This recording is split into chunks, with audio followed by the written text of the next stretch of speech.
একটা সাধারণ গল্প ব্যাস।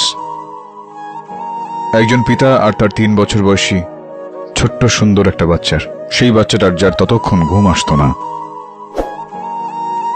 যতক্ষণ না সে তার বাবার ডান দিকের কাঁধে মাথা রেখে শুতো। আর তখনও যদি ঘুম না আসতো তো সেই বাবা ওকে কোলে তুলে বুকের ওপর রেখে সারা রাত বারান্দায় পায়চারি করতেন। বারবার সেই গানটাই শোনাতেন, যেটা গাইতে গাইতে কোনোদিন ওই পিতা ক্লান্ত হননি।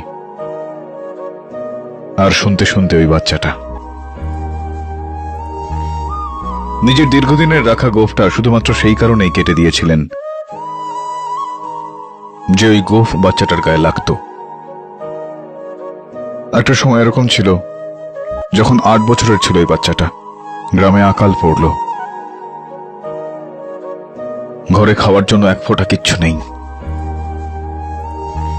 ওই বাচ্চাটা নিজের পুতুলটা নিয়ে, যে পুতুলটার নাম খুব ভালোবেসে নীলম রেখেছিল, ওই পুতুলটাকে নিয়ে ওর বাবার কাছে গেল আর বলল যে, বাবা, মায়ের গয়নাগাটির সঙ্গে এই পুতুলটাকেও বিক্রি করে দাও, ঘরে হয়তো কিছুটা পয়সা আসবে।